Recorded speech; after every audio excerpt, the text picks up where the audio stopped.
Radhe Radhe everyone, आप सभी को हरतालिका तीज की बहुत बहुत शुभकामनाएं। फ्रेंड्स, भाद्रपद माह के शुक्ल पक्ष में आने वाली तीज को हरतालिका तीज के रूप में मनाया जाता है।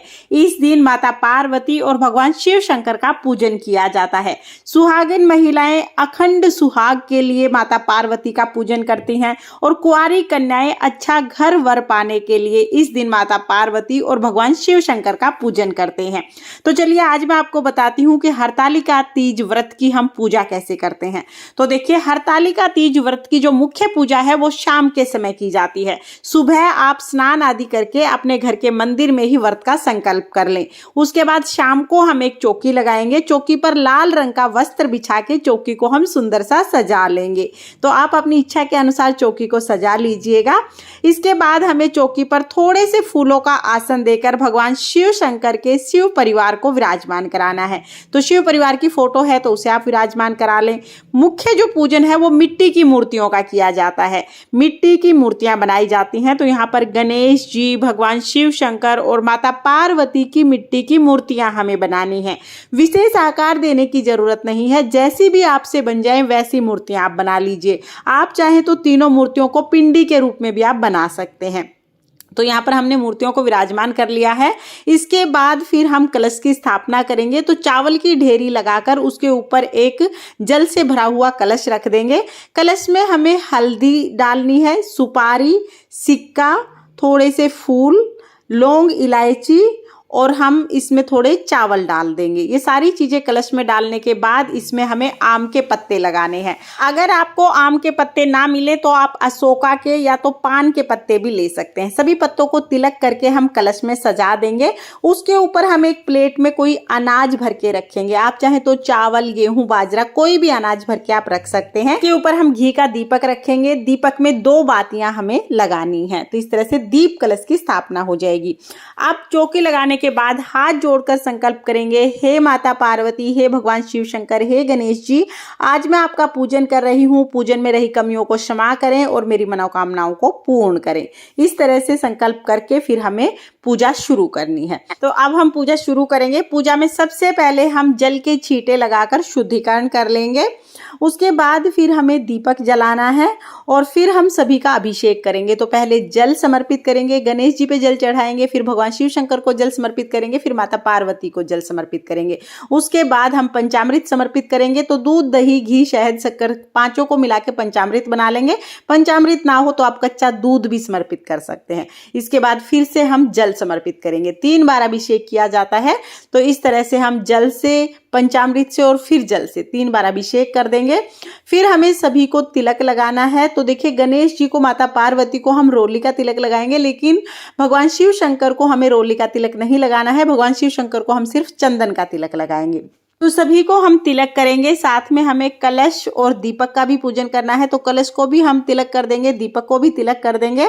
उसके बाद तिलक के ऊपर हम चावल समर्पित करेंगे। ध्यान रहे, पूजा में जो हम चावल लेते हैं वो साबुत चावल होने चाहिए, टूटे हुए चावल नहीं होने चाहिए। तो साबुत चावल हमें लेने हैं। इसके बाद हम फूल समर्पित कर देंगे। तो माता पार्वती को हो सके तो आप लाल रंग के फूल समर्पित कीजिएगा। फिर हम वस्त्र के रूप में जनेऊ समर्पित कर देंगे।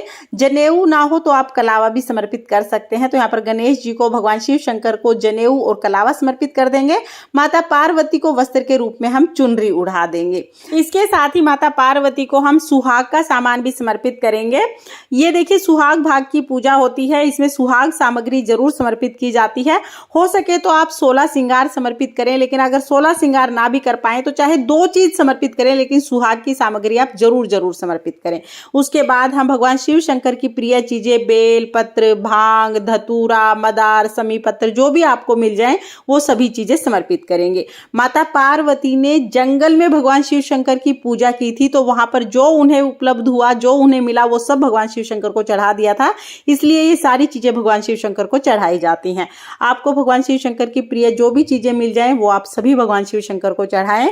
उसके बाद फिर हम भोग समर्पित करेंगे। तो भोग में आटे से बनी हुई मिठाई समर्पित की जाती है। आप मीठी पूरी, पूड़े, कुछ भी समर्पित कर सकते हैं। इसके साथ ही आप ऋतुफल समर्पित कर सकते हैं। देखिए इस तरह की ककड़ी लेना जरूरी होता है। ककड़ी के अलावा आप और कोई भी ऋतुफल जो भी आपसे बन पड़े उतने ऋतुफल आप समर्पित कर दीजिए। साथ में भीगे हुए चने लेना बहुत शुभ माना जाता है, तो एक दिन पहले ही आप चने भिगो दीजिएगा। भीगे हुए चने हम व्रत में जरूर समर्पित करते हैं। भोग समर्पित करने के बाद जल समर्पित कर देंगे और उसके बाद फिर हमें दक्षिणा समर्पित करनी है। फिर हम माता पार्वती का श्रृंगार करेंगे। तो आपकी शादी का जो सिंदूरा है, अगर आपके पास सिंदूरा है तो आप उससे सिंदूर लगा दीजिएगा, नहीं तो जो आपने सुहाग सामग्री समर्पित की है उसमें से सिंदूर लेके फिर हम माता पार्वती को सिंदूर चढ़ाएंगे। और देखिए जब आप माता पार्वती को सिंदूर समर्पित करेंगे तो आप याद रखिए कि आपने कितनी बार सिंदूर चढ़ाया है, क्योंकि उतनी बार ही फिर आपको सुहाग लेना होता है। तो यहाँ पर हम माता पार्वती को बहुत ही प्रेम पूर्वक सिंदूर चढ़ा देंगे। माता पार्वती से प्रार्थना करेंगे, हे माता जैसे आपका अखंड सुहाग है वैसे हमें भी अखंड सुहाग का वरदान दे। उसके बाद माता पार्वती को मेहंदी लगाएंगे, काजल लगाएंगे, बिंदी लगाएंगे। जो भी आपने सुहाग सामग्री चढ़ाई है ना वो सब माता पार्वती को स्पर्श करें। इसके बाद फिर हम कथा सुनेंगे। तो अपने हाथ में थोड़े से चने के दाने या तो चावल के दाने लेकर हम हरतालिका तीज व्रत की कथा सुनेंगे। कथा का वीडियो आपको चैनल पर अलग से मिल जाएगा, लिंक मैं आपको डिस्क्रिप्शन में दे दूंगी, क्योंकि यहीं पर कथा सुनाऊंगी तो फिर वीडियो बहुत ज़्यादा लंबा हो जाएगा, इसलिए कथा का वीडियो मैंने अलग कर दिया है। कथा आप जरूर सुनिएगा और कथा सुनने के बाद जो हाथ में हमने चावल या तो जो चने आपने हाथ में लिए हैं वो हम भगवान को समर्पित कर देंगे। इस तरह से हरतालिका तीज व्रत की जो कथा है वो पूर्ण हो जाएगी। कथा सुनने के बाद फिर हमें हवन करना होता है। देखिए हरतालिका तीज व्रत में हवन का बहुत महत्व होता है। आप चाहें तो गाय के गोबर से बने हुए उपले को जला के हवन कर सकते हैं, संविदा से हवन कर सकते हैं, या तो फिर आप कपूर जला के भी हवन कर सकते हैं। तो यहाँ पर मैंने कपूर जला लिया है। अगर आपके पास हवन सामग्री है तो हवन सामग्री की 7, 9, 11 कितनी भी आहुति समर्पित करके आप हवन कर सकते हैं। हवन सामग्री नहीं है तो कोई बात नहीं, आप सिर्फ जो आपने भोग चढ़ाया है वो भोग आप अग्नि में समर्पित करके भी हवन कर सकते हैं। जिस भी चीज से आप हवन करें मन में ओम नमः शिवाय का उच्चारण करते हुए आपको वो चीज समर्पित करनी है। इस तरह से हम छोटा सा हवन कर लेंगे। हवन करने के बाद हाथ जोड़कर हम जो हमने जल लिया है ये जल हम हवन के ऊपर से 2 बार वार देंगे, यानी जल के छींटे लगा देंगे। इसके साथ ही हम बायना निकालते हैं। तो बायने के लिए यहाँ पर मैंने साड़ी ले ली है। आप साड़ी या सूट ले सकते हैं, साड़ी सूट ना हो तो चुनरी या तो ब्लाउज का पीस भी आप ले सकते हैं। तो ये बायने के रूप में साड़ी हमने चढ़ा दी है।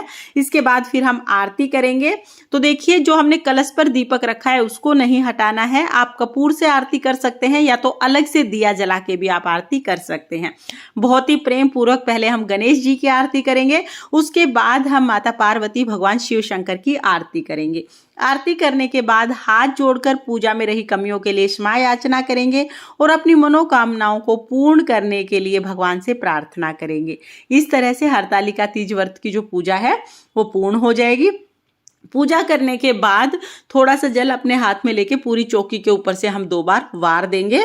उसके बाद फिर हमें सुहाग लेना होता है। तो अपने दुपट्टे से जो भी चुनरी आपने ओढ़ी है उस चुनरी से हम इस तरह से माता के सिंदूर को स्पर्श करके अपनी मांग में यानी अपने माथे पे लगा लेंगे। जितनी बार आपने सिंदूर चढ़ाया था उतनी बार ही हमें इस तरह से सुहाग लेना होता है। इस तरह से हरतालिका तीज व्रत की पूजा पूर्ण हो जाएगी। पूजा के बाद जो हमने जल चढ़ाया है ये अभी यहीं पे रखा रहेगा। जब रात को चंद्रमा निकलेंगे तो इसी जल से हमें चंद्रमा को अर्घ देना है। जो साड़ी, भोग का सामान और दक्षिणा चढ़ाई है ये हम बायने के रूप में दान कर देते हैं। ये आप अपनी सासू जी को दे सकते हैं, सासू जी ना हो तो ननद को या जिठानी को दे सकते हैं, या मंदिर में पंडिताइन को भी दे सकते हैं। बाकी चौकी हमें कब उठानी है और सारे सामान का क्या करना है इसका डिटेल वीडियो आपको चैनल पर मिल जाएगा, लिंक मैं आपको डिस्क्रिप्शन में दे दूंगी, आप वहां से देख लेना। और हाँ, हरतालिका तीज व्रत का जब आप पूजन करें तो पूरा सज धज के 16 श्रृंगार करके आप हरतालिका तीज का पूजन करें। फ्रेंड्स, हरतालिका तीज व्रत की ये सरल पूजा विधि आपको कैसी लगी कमेंट करके जरूर बताना। और अगर ये वीडियो आपको पसंद आई हो, वीडियो आपके लिए थोड़ी बहुत भी यूजफुल हो तो प्लीज वीडियो को लाइक कर देना। और हम महिलाएं घर में तीज त्योहार कैसे करते हैं ये देखने के लिए मेरे चैनल को सब्सक्राइब कर लेना। माता पार्वती भगवान शिव शंकर की कृपा आप पर सर्वदा बनी रहे। ओम नमः शिवाय। राधे राधे।